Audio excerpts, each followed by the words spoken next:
introduce yourself then, George, and tell us about what you do. My name's George Roshbury. I'm a construction worker, but normally I do it at weekends. During the week, when I get the time, I go to these online auctions or live auctions. Just look for as many bargains as possible, quickly move them on, and basically it's as simple as that. Brilliant. And is there any sort of stories about what you've bought, a really success story or something that's turned around a lot of profit? There's been there's been many, but there's quite a few at TLH in the past where I've bought hundreds of pairs of shoes. I've already sold them before I bought them. Sold them on to these guys in Africa. These guys in Africa buy a large amount of stuff, fill shipping containers, send them over to Africa and sell them. I've now got 5 or 6 customers from them. So those are my main customers. But I also do the markets at the weekends as well, which is Smithfield Market, one of the biggest markets in Britain.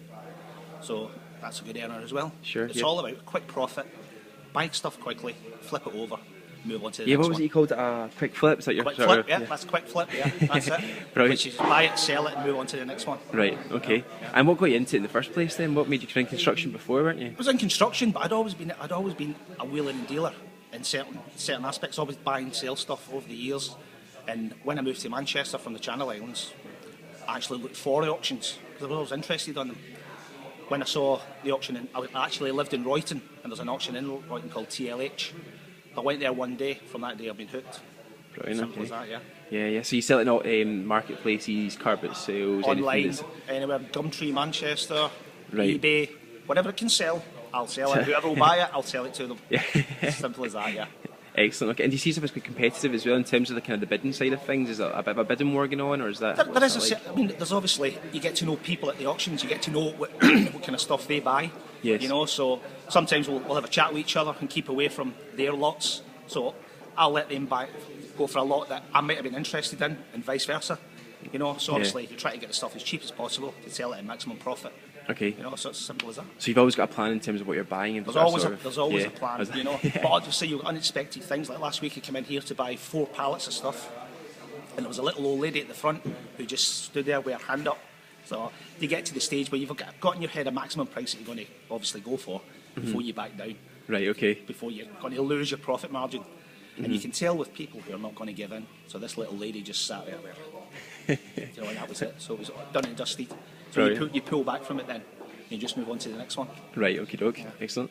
And so in terms of if you were to give £1,000 of your money, if you were to come to an auction with a budget of £1,000 to spend and then sell them to make profit, would that be something you're quite confident to do? Easily, yes.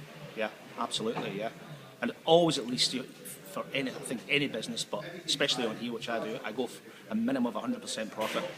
Okay. You know, there is times where you'll get caught with a lot. You think it'll be a great seller, and you just week after week it's still in your stock, so you will eventually just let it go for a smaller, always a profit, but a smaller profit. Right, okay. And where do you keep it all then? So if you buy the stock, or you just keep it in your house? I keep it in my house. I've got a massive garage on my house, you know, so I put it all there. But it's quick turnaround anyway. It's quick turnaround anyway, but it's not a normal garage. The garage is phenomenal size. Right, okay. You know?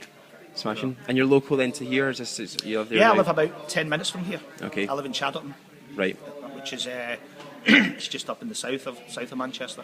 Okay. Yeah. And have you got a budget in mind when you come to these auctions? Do you have a certain amount that you usually come to spend, or does it just depend on what they've got on show? It depends what they've got on show. I've always got enough money to buy above and beyond what something that looks mediocre online. When I get here, I'll think, wow, I'm having that. Right, okay. You know, so I've always got the money in my pocket. Yes, yeah. For that reason. Right, okay. And do you think just like £1,000, is that enough money for us, if you're given £1,000 off your money, is that enough to buy enough? It's not as if you're going to one of these ginormous auctions where there's thousands of people at them and you're just going to be a body in there. There's enough. You're always going to win at least 5 to 10 lots if you're interested in it. You know, so £1,000 is definitely enough. Right, smashing. Yeah. I think that's